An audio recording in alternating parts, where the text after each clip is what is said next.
Yo, I'm coming from that 3-6, so that's why I got them brains spinning. Ain't nobody using blinkers, we ain't good at lane switching. Better get a plane ticket, I ain't flying all you chickens though. Always shoot my shot, better switching off the pick and roll, dishing off the give and go. All my squad is driven, so you can catch us on the road. Promise we ain't doing shows, so that means if Rip City, are you listening? I'm Christian Gamalian. I'm talking with co-host Austin Caphammer, and this is the Peeps and Plaid podcast. The Blazers are 14-16, good for 8th place in the West after a 4-game win streak against the Suns, Warriors, Magic, and T-Wolves.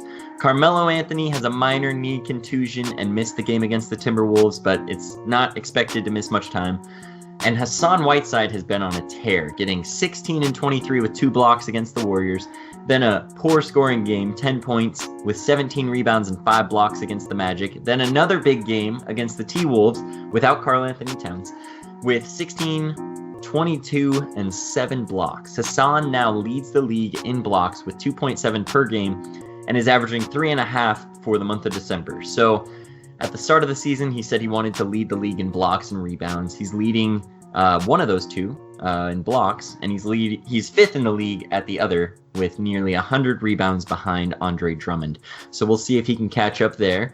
But despite the Blazers' good fortune lately, they still have only won 1 game against a team with a winning record, and that was the Dallas Mavericks at the start of the season when they still had Zach Collins. So that's concerning for sure. They're going to have a tough month going forward, starting it off facing the Jazz and the Lakers. But what are you thinking of this Blazers team? Hassan Whiteside is playing amazing basketball, so do we still want to trade him? And just how do you feel about the games this last week, Austin? Yeah, I don't know.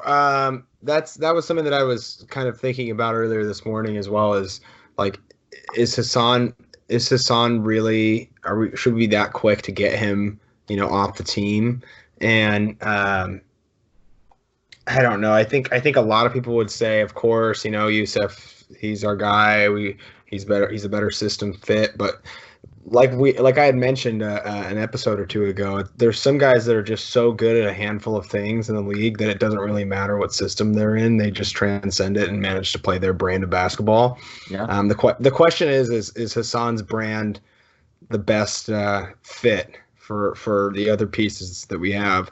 I think that how Kent Bazemore played last night was how I was hoping for him to play most of the year. Not necessarily 19, even if you only ended up with like 14, but he did his thing on defense. I think he had 2 blocks and 2 steals at least when I saw a stat line pop up during the game. But and then pretty much from the exact point of the first possession of the game, if you watch it, he barrels in there, and it's kind of all the bad that we don't like to see out of him on offense.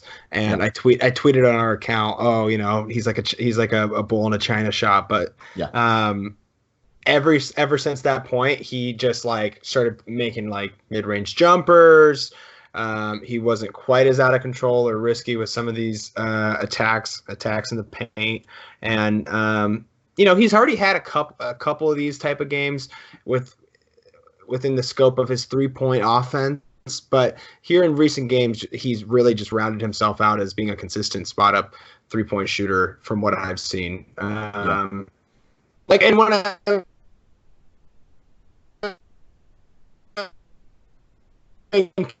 consistent.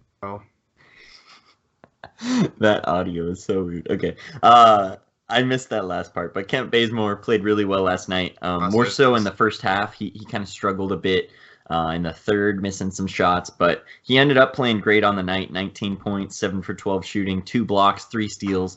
So again, just a really good defensive presence. It's really encouraging when you see, Dame and CJ are obviously doing Dame and CJ things. You see Nasir Little and Anthony Simons doing good things at times. Anthony's been a little disappointing lately, but to see starting center and now the starting small forward just doing really big things defensively with blocks and steals. It's really encouraging to see that, and makes you think that the Blazers can continue to have some success going forward as they hopefully get Zach Collins and Nurkic back in the next couple of months.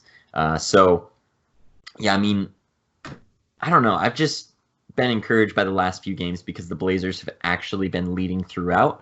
That Suns game, we'll talk more about that in just a minute, but the other games, they pretty much had the lead the whole game. Last night was a little more back and forth with that lead, where it was tight throughout the whole game, basically. But the Blazers were able to win it. It's a little more concerning when you consider they didn't have Karl Anthony Towns. But, I mean, injuries aren't an excuse for anyone, but I would hope that the Blazers could hopefully get some more blowouts on teams that don't have their star players, is basically what I'm saying. So there were some former Blazers that were playing in different roles or weren't playing recently. Against the Magic, Aminu wasn't playing. He's injured. Against the Timberwolves, Jake Layman wasn't playing. But Shabazz Napier, former Blazer, was starting over Jeff Teague, which is crazy to me. So it's the second game in a row they've done that. And then Noah Vonleh played some minutes last night. One thing that was really annoying about the Blazers-Timberwolves game was Anthony Tolliver had 2 offensive fouls on 3-pointers he shot. Just crazy. I've never seen someone have 2 offensive fouls on 3-pointers, of all things. It was super strange. But yeah, I'm just going to jump back to that Suns game. That Suns game, the Blazers won by just 1 point, and that game was back and forth throughout. Blazers were not looking too good. The big three, Dame, CJ, and Carmelo, combined for 80 points. So that's really the only reason why the Blazers were in it, is because their stars were playing well. Hassan, which, by the way, I had tweeted something to the effect of, we're only getting these cornball lines because, Melo's there. And I had a couple people say, I would agree, correcting myself there. It's also funny to point out the type of headlines, though, that come with some of these national headlines. They're not like dry cover the Blazers are good. They have a good backcourt, but no, it's like funny little tweets like that, like the big three. No, I don't think this is a Miami situation up here in Portland, but it is nice to see. That was very nice to see Melo play like that in Phoenix, and they had noted before the game had started there that I think career-wise, he had 30 some odd games in Phoenix, and he was averaging, nearly 28 points or something a game in Phoenix. So just as a destination, he was kind of primed to have an okay night or better, and he definitely had better. Yeah, it was great. Unfortunately, he missed the Timberwolves game, but luckily the rest of the team was able to do well. That Suns game, it ended with the Blazers kind of getting lucky, because on the last Blazers possession of the game, Blazers were down 1. Kelly Oubre had made a 3-pointer and one. He got the free throw. It might have been a 2-pointer. But then the Blazers were down by 2, and Dame drives to the basket and gets the and one on Aaron Baines. And that, it could have been a charge, in my opinion. It kind of looks like Aaron Baines is still sliding a little bit, and he's right next to the restricted area. But to me, watching it, the eye test tells me that's a charge. The look of it, it's dang, Dame just really went for that. It was pretty close, but I would actually agree with you there as well. Yeah, so I think they got lucky there, and then after that, the Suns had a chance to win the game after, and Ricky Rubio was behind the 3-point line. Hassan Whiteside goes to block the shot, and he just dribbles to the left and takes the shot and misses it. So Blazers got lucky at a couple points at the end to win it. But then the next 3 games, Blazers played well throughout for the most part, and not always pretty. The Warriors game wasn't the prettiest game to win. Orlando game was blowout. Yeah. Yep. So it's really good to see the Blazers actually taking care of business when they need to. These are the games you should win, especially if you want a chance to make the playoffs at the end of the season. So, yeah, any other notes from these last few games from you? I thought it was interesting that Shabazz and Jeff Teague both had 18 points last night. Jeff Teague on 27 minutes and Shabazz on 30 something. But Jeff Teague ended up actually having 8 assists and 6 rebounds, whereas Shabazz had 4 assists and 4 rebounds. So I'm curious to see. I'm sure there's some simple reason I could just find on their Sports Illustrated blog, but I'm really curious why Shabazz was getting the start. And I mean, he played well. If you watch Yeah. the film, I just watched the film again, and Shabazz played really well. It was nice to see Noah Vonleh again. Too bad the Jake's out. But yeah, it's kind of like the ex-Blazer squad. That was interesting. But I think that's a good transition, right? Because there's been a couple strings of games in our season where you kind of play the dud teams, and don't get me wrong, Portland is just coming off being a dud team earlier this year, but you play the dud teams like you said we should win, and then we'd have like the Clippers or the Lakers thrown at us, and then it would just kind of knock us off kilter, and problems got magnified. This is kind of a nice little ramping up, right? Yeah. So we played these dud teams. Now Minnesota, not quite. I mean, even though they're on a downward slope. 10 straight losses now, yeah. Well, yeah, I guess that's a little bit more than the downward slope. But so like the Blazers next, they have the Pelicans. That's that's another good kind of mid-level ramp up team. And then you get this is almost perfect if you think about it in this line of things, because it's a very gradual kind of upward stick to measure ourselves against, because it'll be Pelicans and then the Jazz on Thursday, the 26th. So we don't have a Christmas Day game. That's kind of lame. I remember that earlier this season, but I just kind of got reminded and got sad. I usually don't even watch on Christmas. Like I'll catch highlights or like here and there. Oh, I absolutely do. Yeah, I absolutely do. Because a few years back, I was big on it. I miss the good commercials when they had the jingle bells and they had the dribbling for Carol of the Bells. Like, right. I mean, we do most of our gift opening on Christmas evening. But yeah, back to my ramble. So we had, just to start things off, Warriors, definitely struggling. Beat them by 10. Then Magic, okay, I'd say have a couple more established pieces than the Warriors do currently. Okay, then T-Wolves. Okay, we just got that. Then it's going to be Pelicans, who I would argue are probably doing a little bit better than the T-Wolves currently. And then we got the Jazz on Thursday, which I think the Jazz are like a 5 or 6 seed or something. I'll look that up in a second. But then the punchline to this long-winded joke is we got the Lakers on Saturday the 28th. So we have a unique opportunity to kind of gradually keep this ball rolling and understand what it takes at different levels. Because let's be honest, these teams are at different levels. They're at different levels.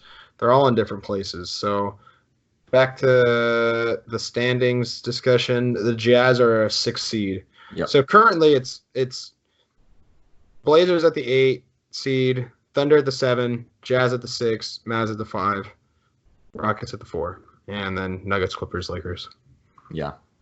So.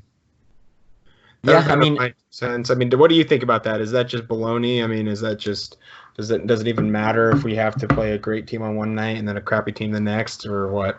I think it totally does. I mean, I think it's gone fairly well for the Blazers, considering they probably weren't going to beat those good teams anyway. So it's good that they had some lesser teams in between where they can get some wins and keep their record up.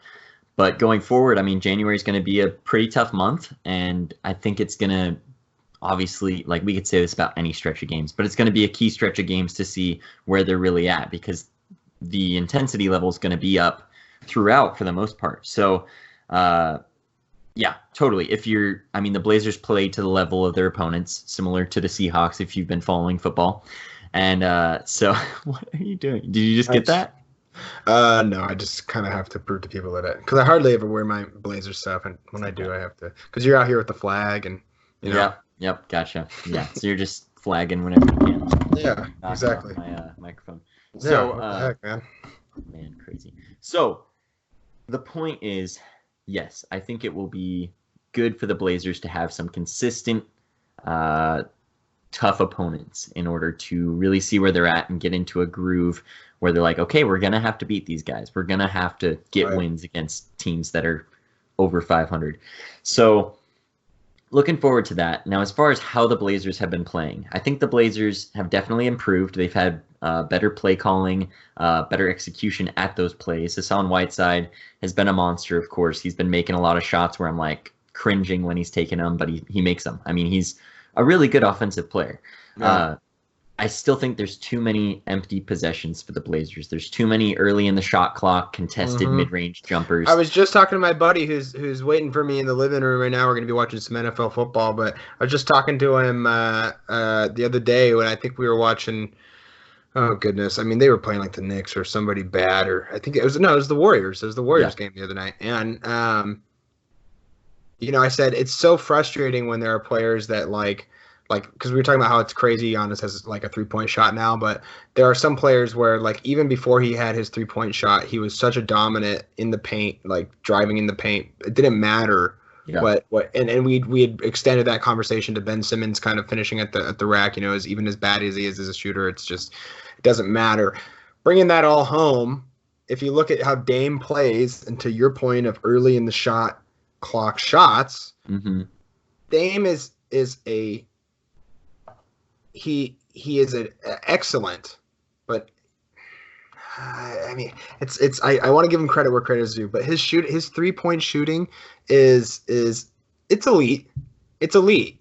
But his finishing at the rack, this is I think what a lot of Portland fans and a lot of NBA fans in general don't really say enough about. His finishing, Damian Lillard's finishing, I think is better than his shooting. It's hands down better than his.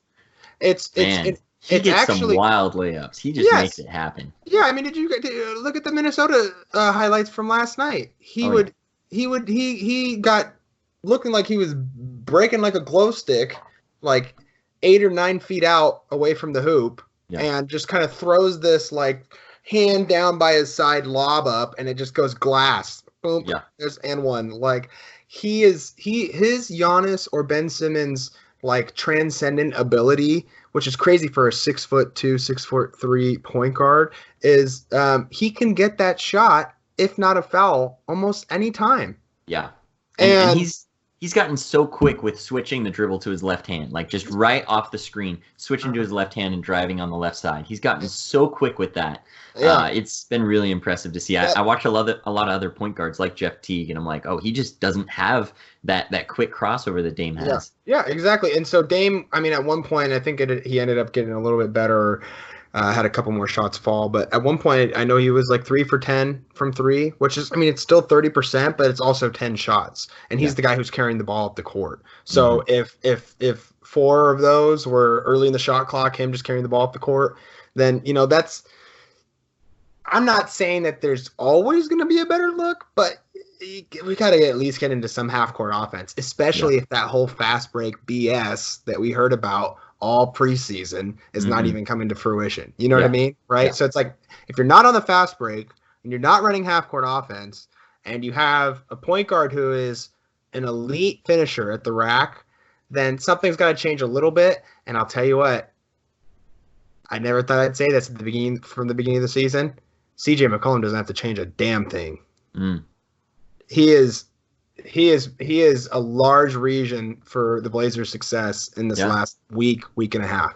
Yeah, he's been playing so well. He's been hitting a lot of shots. So that's the thing is like a couple of years ago, I was always like, oh, Dame, just shoot it. I just wanted to see if like Dame's going to be hitting Curry range that game or whatever. I wanted to see him space the exciting floor. Yeah. And so I'd be wanting him to do that, but I'd be wanting him to do that when the Blazers were up like 10-15, and you can, space the floor more so that even more offensive firepower is going to come from it. Or when they're down like 10-15, and I want to see him like get some kind of spark. Close games, not so much. I want them to be calculated with their possessions. But the Blazers this season, it's like they've learned that, hey, we do this and we're good at it. CJ's like, hey, sometimes I can turn people around in the mid-range and then hit a shot right in their face. So it's like, but even CJ's figured it out. Even CJ's figured it out, the getting to the rack thing. You know what I'm saying? Like is, even though he's still got tunnel vision in regards to his playmaking, he's completely changed his game this season. Yeah. He's much more downhill. It's true. It's true. I still think the Blazers are just settling way too easily. I feel like if you cut out like 5 to 10 empty possessions, which for the most part, it looks like it's Carmelo and CJ that are doing it. That's just me talking.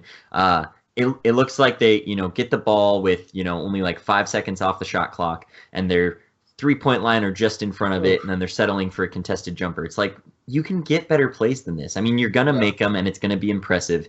But when you miss them, it's just gonna feel completely empty, and it's gonna shift momentum immediately. Yeah, there might be a couple shot clock violations because you guys get into some awkward predicament with your off-ball movement and whatnot. But like, you got 24 seconds. Use them. Yeah, and you can take that same contested jumper at 1 or 2 seconds left, and you've at least given it the chance to get a better shot. Right. Especially if you're taking a 2. If you're taking a 3, sure, it's worth 1 more point. So if you make it, you make it. But if you're taking a mid-range jumper with just a couple seconds off the shot clock, I'm probably not going to be happy about it if you miss. So I just feel like if they tighten that up and they're more deliberate with their offense, it's just going to benefit them so much. Another thing I've noticed is the Blazers are playing a lot of ISO, obviously. But they're kind of giving up on offensive rebounds too often for me. Last night, I saw one thing that bugged me. I'm sure Stotts was like, hey, let's get back on defense or something. But Dame missed 3 free throws last night. He missed 2 for 2 on one of his trips to the line. And Hassan just backs up after Dame shoots it. He just backs up and goes back on defense. Doesn't even go for the offense. Yeah. And that's fine. It's not the worst thing in the world. I would have preferred he'd gone for the rebound because he probably would have gotten it considering how he was rebounding.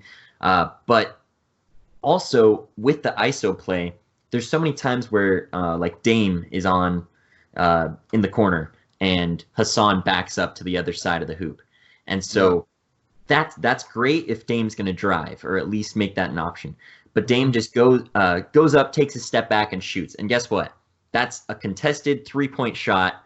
And it's not even like Dame. We know Dame shoots really well from the top of the 3-point line. Yeah. Not as well from the corners or the wings. So seeing Dame do that, it's like it's a low percentage shot. It's contested. It's off balance. Obviously, if anyone's taking it, I'm fine with Dame taking it. But I'd at least want Hassan to be on that side of the basket to make it so there's a chance you get an offensive rebound if you miss it. Right. So that's the problem with the ISO ball for me is it's just it's putting all your eggs in one basket. It's saying Dame's either going to make it or he's going to miss. CJ's going to make it or he's going to miss.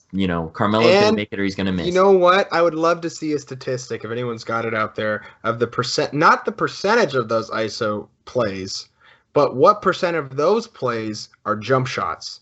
Furthermore, what percent of those plays are contested jump shots? Yeah. It's one thing, and I do see CJ more guilty of this, but it is also the minority in this situation as opposed to Dame being guilty of missing on jump shots. CJ does end up going to the rack and kind of gets tunnel vision and doesn't look to pass at times. And he'll just take a contested layup. But you know what? I would take that any day of the week aside from a contested jumper. Yeah. And like you said, Dame doesn't take corner threes. Yeah. He can on the spot up open corner 3, but for the most part, he doesn't.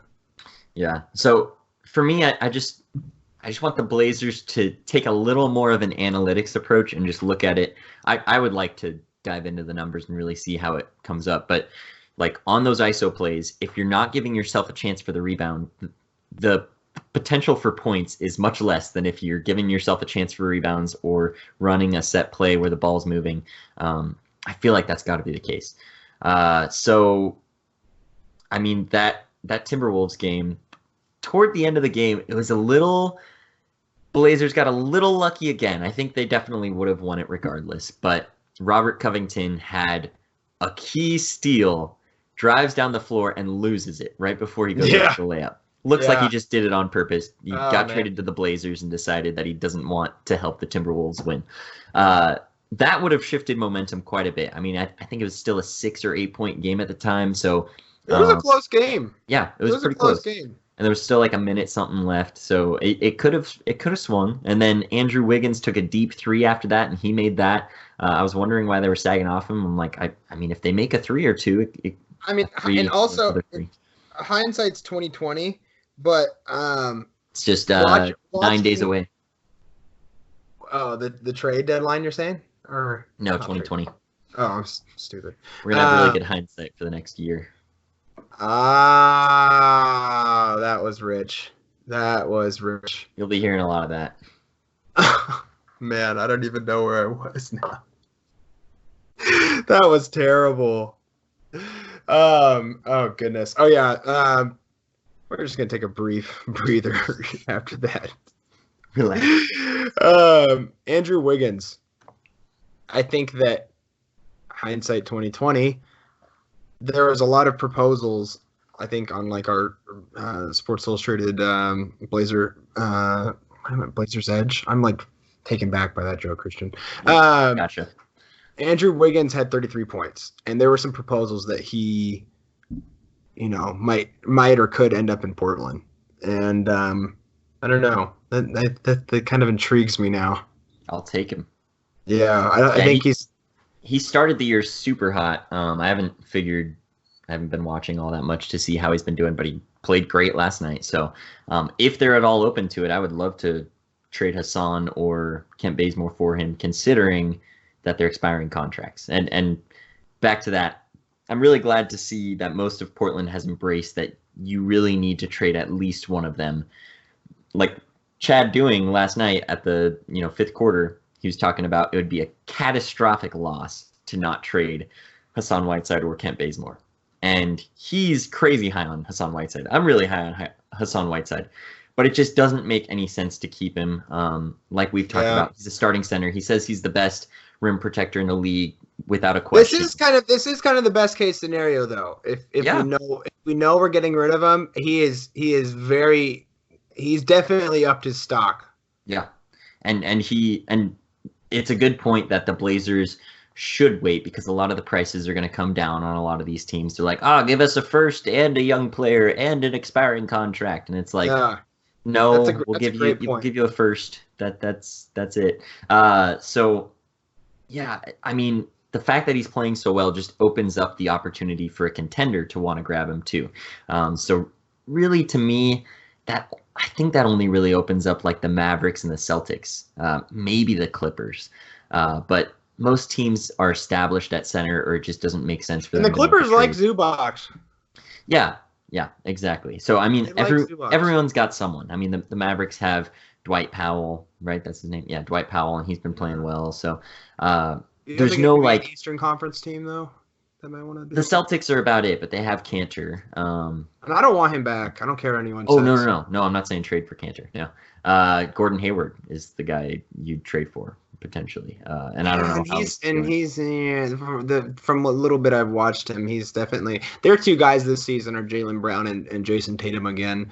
But Hayward's decent, but I think we could probably escape with more with the way that Whiteside's playing right now.